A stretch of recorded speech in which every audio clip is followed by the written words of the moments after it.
Cette émission vous est présentée par la brasserie Sir John qui vous invite à déguster à la maison, en salle ou sur la terrasse une variété de bières produites localement. Sir John, un regard sur le passé avec une vision innovante. Bonjour et bienvenue à Parcours d'été. Mon invité d'aujourd'hui, il a un parcours il s'est promené beaucoup, mais vous allez voir que tout le monde le connaît. Tout le monde le connaît au Québec. Mais il y a un bac en physique, un MBA, une maîtrise en violon. Et là, vous allez dire, ah oui, OK, c'est qui? C'est un humoriste. Il habite maintenant dans Argenteuil.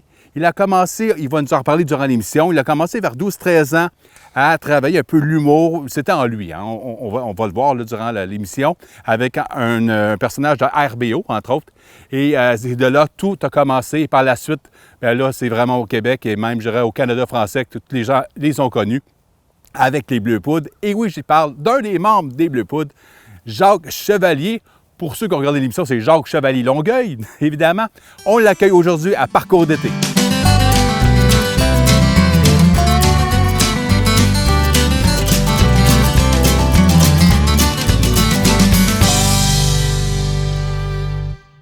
Alors bonjour Jacques, merci d'être à notre émission de Parcours d'été. Bienvenue. Puis en fait, c'est qu'on s'est croisés à quelques reprises depuis, je dirais, 1 an, 2 ans. À la SAQ, disons-le. Non, mais sinon, je pense que c'était au Tic Géant aussi pour Maxi, quand même. Ah là, je me rappelle. Je nomme pas de nom. Name dropping comme ça, là. Mais non, mais je suis vraiment content que tu aies choisi Argenteuil. Nous, en tout cas, on est très recevants. Comme tu as vu, on se tient des informations, le meilleur garagiste, le meilleur ci, le meilleur ça. On réfère nos amis aux bonnes personnes. Mais non, on est une communauté tissée serrée. Vraiment, c'est en région. Puis, merci, Nouvelle Argenteuillois. Ben oui, ben oui. Puis, en fait, question comme ça pour débuter. Pourquoi Argenteuil? C'est comme tu as vu une possibilité de venir en nature, évidemment. Oui, bien ça, c'était le plan. Faire une histoire courte, moi j'avais un chalet depuis que j'étais étudiant à Mille-Îles. Oui. Oui, c'est pas loin plus au nord. Puis évidemment, le développement est arrivé. Au début, moi, il y avait 12 chalets autour du lac. Quand je suis parti, il y en avait 150. Fait que je trouvais que ça a tout changé l'environnement. Ouais. Fait que là, je me cherchais un spot plus tranquille, plus de terrain. Finalement, j'ai acheté une petite forêt avec un lac, 500 acres, là, fait qu'on est vraiment tranquille. Puis c'est un super spot là, pour faire toutes sortes de trucs, là, pour la retraite éventuellement. Puis faire des projets d'agriculture, un peu n'importe quoi. Là. Moi, je m'amuse. Hein. Bien, merveilleux. Puis là, comme on parle d'émissions de jeunesse, mais avant d'aller dans ta jeunesse, Jacques... Je n'ai pas eu, moi, j'ai commencé, je suis né, j'avais 22 ans, je faisais 140 livres, ma mère a capoté quand je suis sorti, en tout cas. Je ne veux pas faire brailler personne, mais c'est une histoire... J'avais bien jamais battu une version 2. Mais avant, parce que, écoute, on part, l'humour est déjà là, enclenché, c'est parti. Bon, les gens vont dire « Hey, je le connais, lui! » Ton parcours d'humour. Avant, on commence tout le temps vers 7-8 ans, mais là, on fait une exception. Comment, toi, à partir, disons, là, après l'université, comment ça a parti l'humour? Tu en as fait un peu au secondaire, ça, on a commencé là, on va en parler. Ouais. Mais plus tard, là, le processus de Bleu Poudre et tout, là, comment ça s'est passé? Ben, c'est un peu simple et compliqué. Ça a commencé, moi je faisais des shows avec André Ducharme. Oui. On s'appelait les Yellow Frogs. On était fièrement pour ça le chandail aujourd'hui? Un band que personne ne connaît. Mais puis on faisait des shows, c'était mi-musique, mi-humoristique. Okay. Ça ressemblait un peu dans le fond à ce que les Denis de Relais font, là, un peu de chansons, un peu de... Nous autres, on pouvait prendre 15 minutes pour présenter une toune. Okay. Puis les tounes, c'était tout le temps de la quétanerie. Là, genre le Feu sauvage, ça vient justement de cette époque-là. Là. OK. Puis André étudiait en communication, moi j'étudiais en physique, puis André a rencontré les gars d'RBO qui voulaient se partir un projet d'étudiants qui était de faire une émission de radio. Puis comme les gars connaissaient pas ça, ils ont demandé à André puis moi de les aider à partir. Fait que ça a été le début de mes activités un peu plus professionnelles. Okay. Fait j'ai fait ça pendant 3... Bien, RBO, au début, c'était un collectif. Hein. Il y avait peut-être 25 personnes qui tournaient autour du groupe. Tu avais des éclairagistes, des ingénieurs de son, il y avait beaucoup de monde, des auteurs. C'était un collectif vraiment au début. Fait que j'ai fait ça pendant 3-4 ans. Là, les gars ont commencé à devenir professionnels. Puis moi, à ce moment-là, ça ne m'intéressait pas de travailler en showbiz. Okay. Je travaillais déjà dans un laboratoire de recherche. Puis après 3-4 années, j'ai décidé de retourner aux études. Puis ma job d'étudiant, ça a été de commencer à Sans Limite. OK. Puis à partir de là, j'ai rencontré Pierre Ghislain, les gars de Sans Limite, André Rupert, tout ça. Puis au final, après Sans Limite, on s'est rassemblés à trois, plus un réalisateur, on était 4. Puis là, ça a été le début des Bleu Poudre, là, qu'on a fait pendant une dizaine d'années, là, radio, télé, machin. Ça a roulé au maximum, là. Puis après ça, moi, je trouvais que c'était beaucoup de travail. Au Québec, là, tu travailles beaucoup pour une production qui a une diffusion limitée. Oui. Fait que moi, mon fantasme, c'était d'exporter sur la planète. Oui. Puis c'est là qu'avec un de mes collègues, Pierre Girard, on a décidé de partir les gags juste pour rire, là, qui était un format. Qui roule encore? Qui roule encore. C'est notre 21e saison cette année. C'est quand même étonnant là, qu'une émission de télé dure aussi longtemps. Là. Oui, mais ça fait rire. Ça fait du bien. Puis je trouve que, pour moi, je suis un grand fan de cette émission-là. Puis exportable pour les vols d'avion, exportable pour tout. Ça pour tout. Puis ce sont jamais les mêmes gags. C'est impressionnant. Peut-être il y en a qui reviennent, je ne sais pas, mais moi, en tant que spectateur, neutre, là, en ce moment, je ris tout le temps. Je suis peut-être un client facile, mais je ris. Puis je trouve que c'est tellement... Je me dis comment... Moi, je me ferais peut-être prendre, peut-être pas. Mais c'est tellement bien fait, les acteurs sont bons. Puis souvent, ce sont les mêmes acteurs qui sont là depuis, mon Dieu. Ouais, tu sais, comme Denis Levasseur, oui, par exemple, tu sais, qui a commencé avec Surprise à l'époque, tu sais, il est tellement bon, même s'il se fait reconnaître de temps en temps, il est tellement bullshitter, là, tu sais, que c'est pas grave si on brûle des fois des victimes parce qu'ils le reconnaissent, parce qu'à un moment donné, on fait un tournage un vendredi, on fait un gag, il pogne une madame, puis là, OK, des nous, t'es bien drôle, puis là, OK. Le lundi suivant, là, le vendredi, c'était un centre d'achat. Il était un gars d'entretien. Le lundi, dans un parc, il repogne encore la madame. Il dit « Ah, je vous reconnais, vous! » tu sais. Je dis « Non, mais là, madame, c'est parce que là, je fais ça vendredi, je fais ça, c'est ma job de même, là. Mais là, je travaille vraiment comme dans l'entretien du parc, là, tu sais. Puis là, il le repogne encore. Ouais, mais ça, c'est vraiment... non, c'est un beau concept, puis c'est ça roule encore. 21e saison. Parce que le fun, c'est l'exportation, tu sais. Moi, je suis allé travailler, j'ai tourné 1 an en Asie. Puis on dénouait là-bas, là, That's Just for Laughs Gag. Là. Les gens savaient c'était quoi. Là, à Singapour, là, on dénouait en disant c'est gags juste pour rire. Tout le monde savait c'était quoi. Là, parce qu'on était diffusé là depuis des années. Là, fait que c'est bien drôle là, comme, de voir la grosse face à Denis en Asie ou en Australie. Mais tout ça, en fait, ça a commencé. Là, on va reculer. On rembobine. On rembobine, oui. Puis là, on va en parler. Mais c'est à partir là... Parce que là, tu as commencé au primaire. Est-ce que toi, à 7, 8 ans, 9 ans, tu disais, moi, un jour, je vais travailler dans le monde de l'humour? Pas tout. Ça pas arrivé encore? Non, moi, j'ai commencé... chez nous, l'éducation, c'était bien important. Ouais, là, pour mes parents, il aurait fallu que je sois ingénieur, musicien à l'OSM. C'était ça le plan. Okay. Puis quand tu es TQ, j'ai commencé le violon à 5 ans. Fait que tu penses que c'est normal là, que tout le monde fait ça. Fait que je me posais pas trop de questions. Fait qu'à cet âge-là, 7-8 ans, j'avais aucune idée de ce que je voulais faire. D'ailleurs, j'ai jamais su ce que je voulais faire. C'est pour ça que j'ai fait un peu n'importe quoi. Tu sais, il y a du monde qui savent. Tu sais, comme André, par exemple, André Ducharme, à 12 ans, il savait qu'il voulait être un artiste. Okay. Moi, je n'étais pas trop sûr. Bien des affaires qui m'intéressaient. Fait que je me branchais pas. Puis c'est pour ça que j'ai commencé pas mal plus tard. Mais au primaire, tu étais quel genre d'élève? Sans intérêt. Sans intérêt? Non, j'étais un enfant hyper timide, moi, jeune. Okay. J'avais peur de mon ombre, c'était quasiment maladif. Puis d'ailleurs, c'est en commençant à faire des shows que ça m'a beaucoup aidé à m'extérioriser. Puis ça, c'est courant hein, dans le milieu de l'humour. Il y a beaucoup d'humoristes qui sont super timides dans la vie. Yvon Deschamps, par exemple, là, c'est un gars qui a une grosse timidité. Mario Jean, Martin Matt, non. Mais il y en a beaucoup. Mais des chanteurs aussi, parce que souvent, on a invité des artistes sur l'émission. Puis même moi, en tant que chanteur-comédien, au primaire, j'étais une personne extrêmement gênée, puis que je suis même pas surpris. Puis, mais par contre, j'imagine que tu avais un réseau d'amis quand même large ou... non, pas beaucoup. J'étais bien solitaire, j'étais bien timide. Okay. Puis dans mon quartier, il n'y avait pas beaucoup d'enfants. J'étais dans un quartier de monde assez âgé. Là, okay. Fait que j'étais pas mal tout le temps tout seul. Puis aussi, j'étais bien sidulé. Là, à 8 ans, je pratiquais 2 heures de violon par jour. J'avais une quinzaine d'heures de cours au conservatoire, plus l'école. Au cégep, ça n'avait plus de sens. Là. Je pense que j'avais 25 heures de cours au cégep. J'avais 22 heures au conservatoire, plus 2 heures et demie de pratique par jour. Fait que, tu sais, les amis, les filles, c'était pas trop à l'horaire, là, tu sais. Puis moi, je me posais pas de questions. T'étais dans ce monde-là. Ouais, c'est ça. Puis en même temps, j'étais déviant un peu partout. Tu sais, au conservatoire, j'avais un band de rock. Quand je jouais au hockey, je jouais du violon. Tout le monde me traitait de tapette. On n'a plus le droit de dire ça, mais à l'époque, ça se disait. Puis il me le fait dire en masse.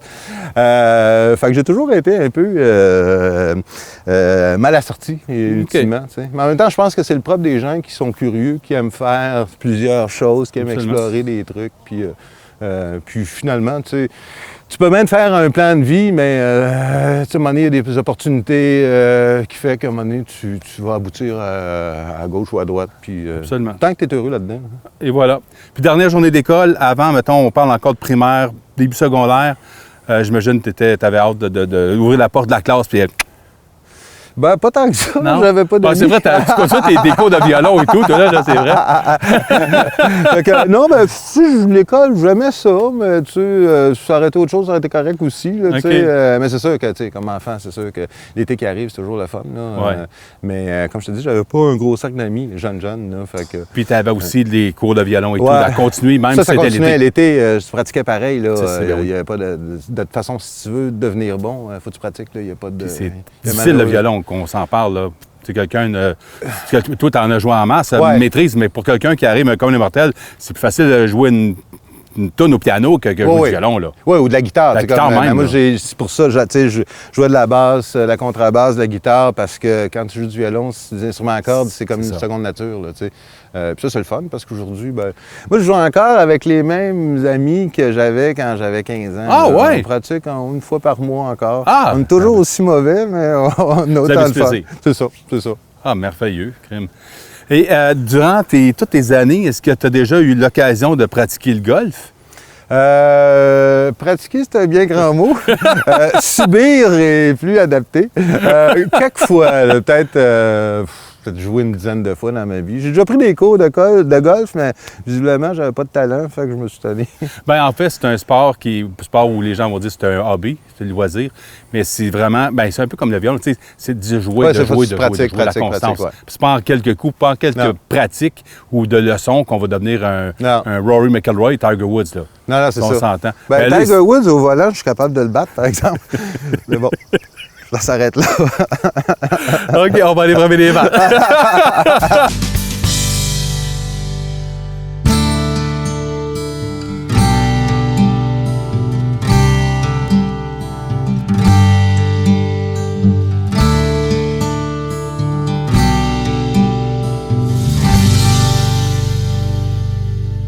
Bon, je vais essayer de montrer le chemin.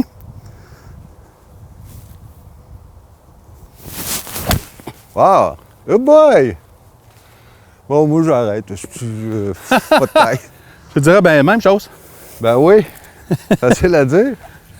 C'est dur de tricher quand on est filmé. On va m'essayer pareil. Oh boy!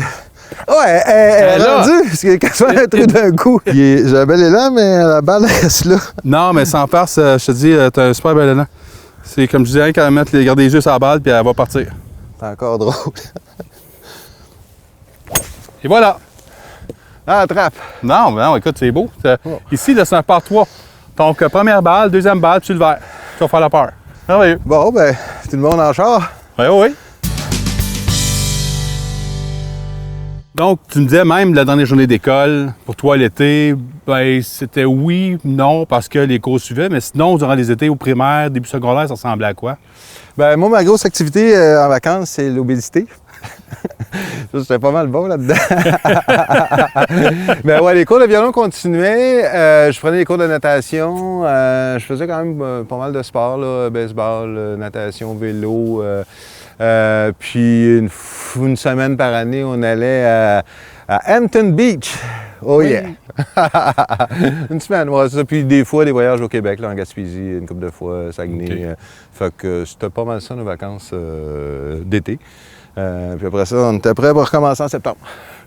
Mais c'est drôle parce qu'il y a quelques personnes qui me parlaient de faire du camping ou des fois des places là, comme, je sais pas, moi, comme des terrains de camping à des places ou vous autres, c'est plus comme motel ou... Ouais, non, on a fait du camping. Ça dépend à quelle période. Le plus jeune, on faisait du camping à Plattsburgh oui. ou des places au Québec là, aussi. Puis un petit peu plus vieux, c'était plus des motels à Ogunquit après ça. Ben, Ogunquit, mais plus jeune, c'était à Hampton Beach, mais après ça, c'est plus Ogunquit. Okay. Puis après ça, j'ai arrêté de suivre mes parents. Fait que je m'organisais ça autrement. Je viens d'avaler une mouche. J'ai du ketchup dans l'auto, si tu veux, là, ou de la moutarde, c'est bon, là. En tout cas. Mais sinon, donc les sports d'équipe, donc tu chopes un peu à tout à travers des cours de violon. Ouais, j'étais un peu mauvais dans tout, mais j'étais participatif. Mais au violon, j'imagine rendu à 13, 14, 15 ans. Là, non, au violon, j'étais bon. Là. À la fin, j'étais dans l'orchestre du conservatoire. On accompagnait les étudiants de théâtre. C'était l'orchestre du conservatoire qui accompagnait les étudiants, les finissants en théâtre. OK. Mais rendu là, j'étais rendu pas mal bon. Mais à un moment donné, il faut que tu fasses des choix. J'avais comme trop d'heures de cours. Là, puis je commençais aussi à être assez ado avancé. Là, fait que j'ai commencé à avoir d'autres intérêts aussi. Là, fait que puis, c'est ça, à un moment donné, j'ai lâché la musique là, à 18 ans, deuxième année de cégep, j'arrivais plus. Puis, je ne l'ai jamais regretté. Je trouvais que c'est une carrière qui est très fragile. Tu te casses un doigt, c'est fini. À l'époque aussi, si on recule 30 ans en arrière, faire partie d'une orchestre symphonique, c'était pas évident. Tu sais, là, au Québec, il y en a beaucoup plus qu'il y en avait. Avant, il y avait juste l'OSM. Maintenant, il y en a à Québec, il y en a un peu partout. Fait que je trouvais que c'était un peu insécurisant comme carrière. C'est pour ça que j'ai plus poussé les études. Puis c'est pour ça aussi que je suis retourné à l'humour une fois que j'estimais que ma formation académique me permettrait de bien gagner ma vie plus tard. T'sais. Est-ce que tu joues encore à l'occasion du violon? Oui, moins. Je joue plus. C'est parce que le violon, c'est un instrument cérébral. Hein, ouais. Tu sais, la guitare, tu te défoules, tu chantes, c'est amusant. T'sais. Le violon, c'est un instrument là, qui qui demande beaucoup de rigueur, beaucoup de dextérité. Fait que j'en joue un peu moins qu'avant. Okay. Puis aussi, un violon, c'est un son à la fois. T'sais. Tandis que, mettons, le piano, la guitare, ben, tu joues, le son est plus. Tu peux t'accompagner. Le violon, c'est le fun quand tu joues avec d'autres. Oui. C'est vrai. Donc, tu parles de constance. Bien, constance. On parle de golf. Là, ça va être le deuxième coup. Ouais, c'est ça qui m'inquiète. Mais là, je vais prétexter que je vais me faire piquer au moment où je vais frapper. Ou avaler une bouche comme j'ai fait. Là. Mais c'est la même chose. En fait, avec un fer, c'est de frapper dans le gazon. Vraiment, comme je disais tantôt, une autre émission, c'est de flatter le gazon. Ouais, alors, parce que si j'arrache une motte, j'ai pas le goût de me faire kidnapper par le shérif. Là. Non. En autant qu'on ramasse la motte après. OK. On va essayer de faire une belle motte.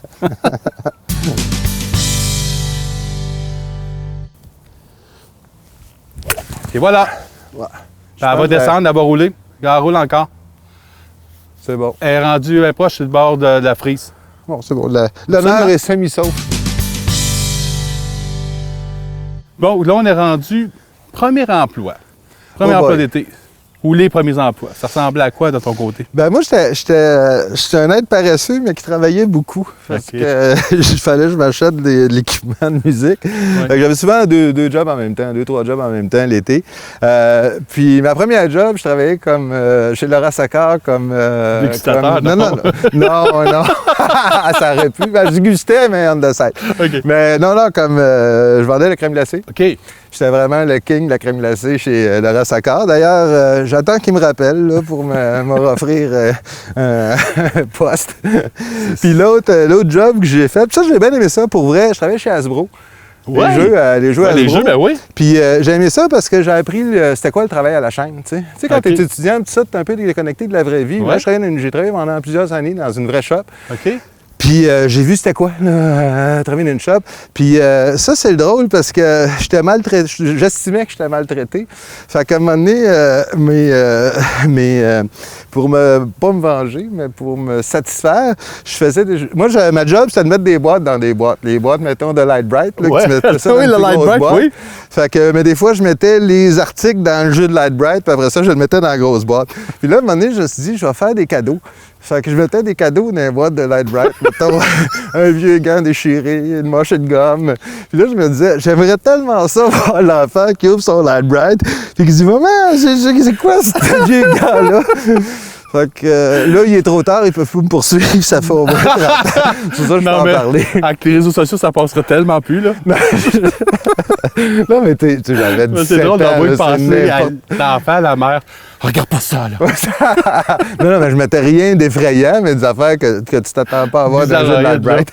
Non, je pensais que tu aurais mis comme, tu sais, ou des casse-têtes ou d'autres jouets, puis que tu mettes comme 3 ou 4 morceaux de casse-tête dedans. Tu sais, puis c'est comme, OK, c'est beau. Puis là, tu dis, il y en a qui va avoir un casse-tête de 2000 morceaux, puis il va en manquer 3. Non. Moi, je donnais plus que le client en demandait. Okay. Le jeu était complet, mais je rajoutais des gogosses dedans, tu sais. Puis ma frustration, c'est d'avoir jamais vu un enfant ouvrir ces boîtes-là, puis se demander c'était quoi. Une petite caméra cachée, là. Ouais, c'est ça.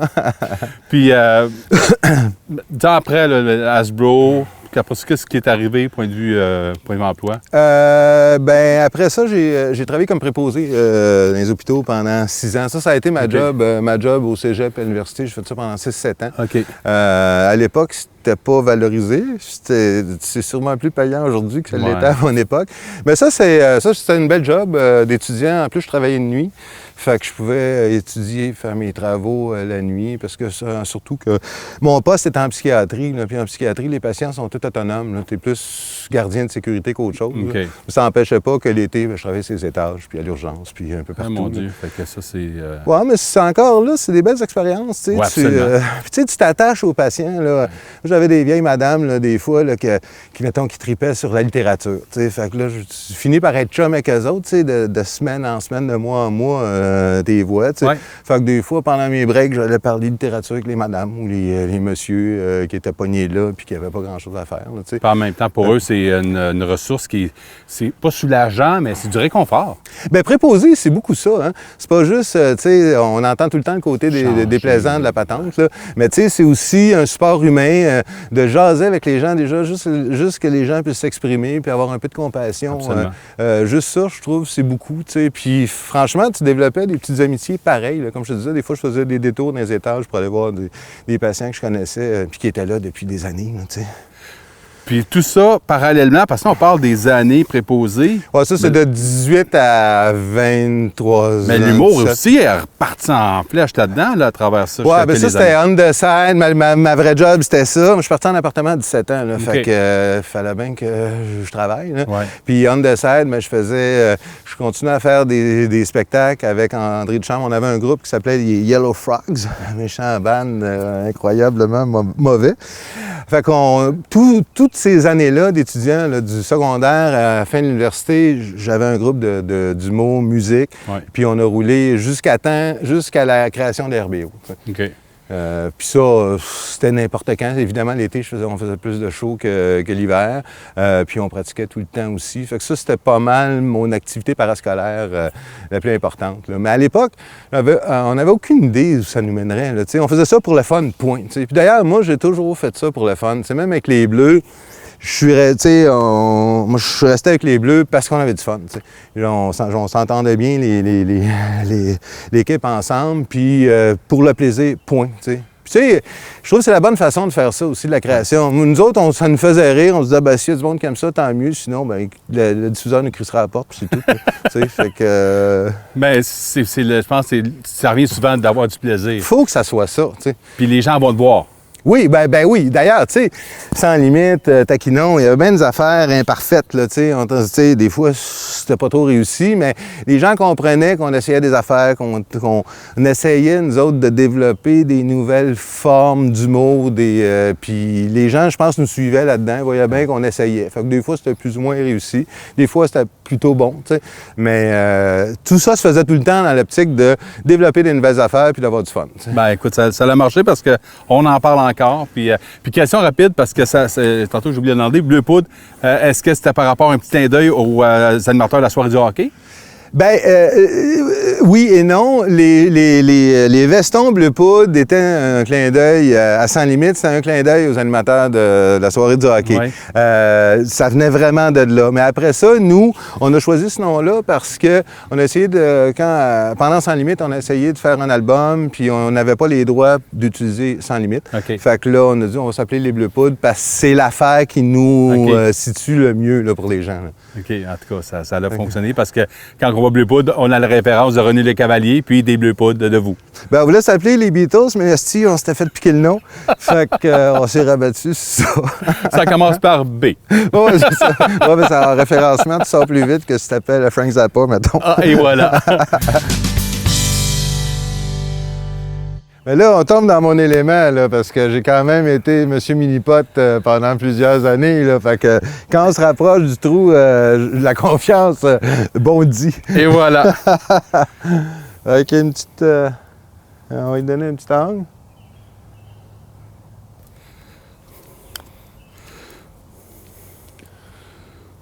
Ben, l'alignement n'est pas si pire, un peu trop de force. Bon, ça va être bon, ça.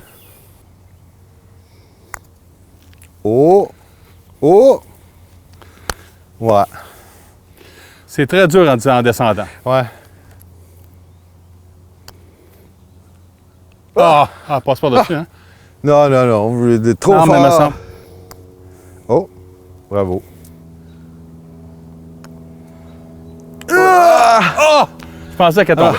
Bon, là, rendu là, je m'abaisserai pas à jouer ce coup-là parce que franchement, je vaux mieux que ça. Donc, Jacques, on est rendu à la fin. On a terminé le trou. Quand même pas trop difficile. Ça a bien été. Ouais, c'est dur pour l'orgueil, mais je me suis déjà humilié plus que ça. Fait que finalement, c'est correct.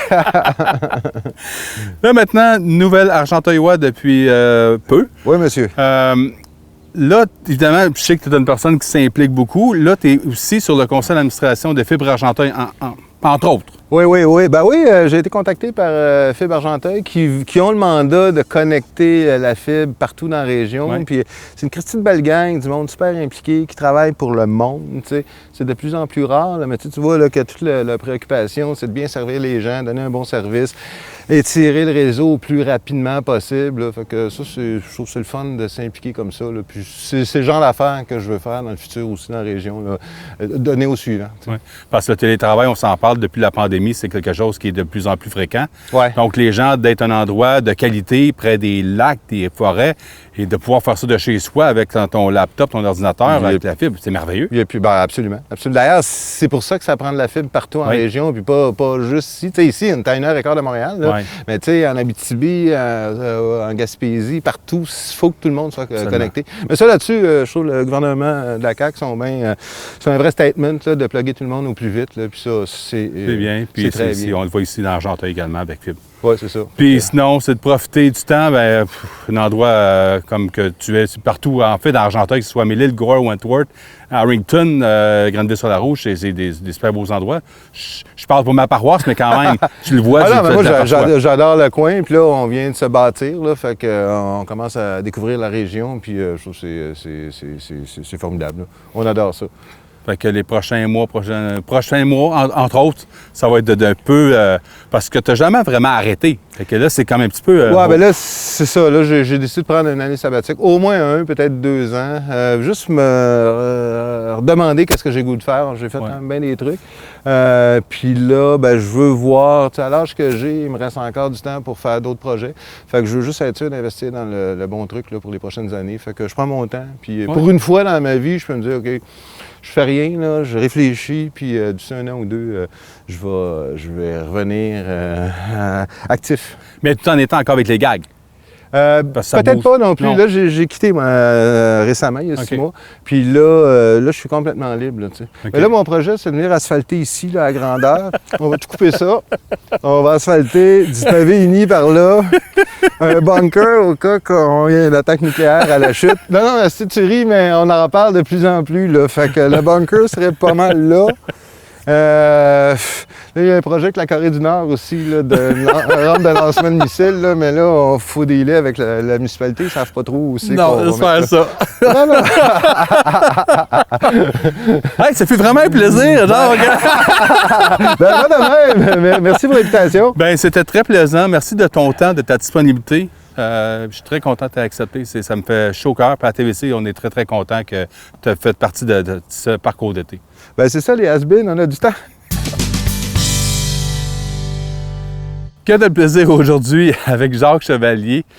C'est pour moi qui est je pense, un bon public.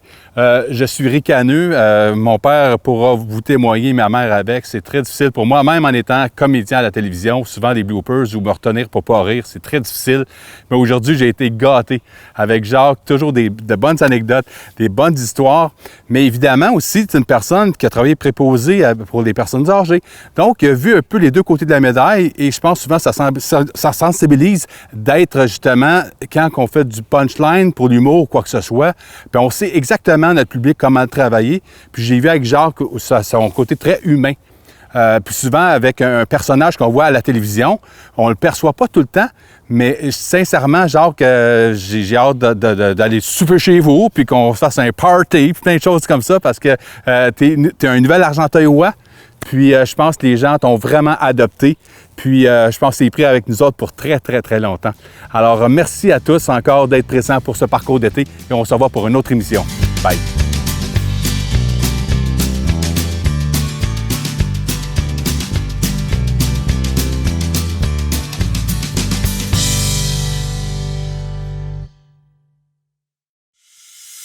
Cette émission vous a été présentée par Sir John, une brasserie indépendante, créative et respectueuse qui s'inspire de la nouvelle tradition brassicole américaine. Passez nous voir pour des bières à emporter ou pour déguster sur place. Sir John, un regard sur le passé avec une vision innovante.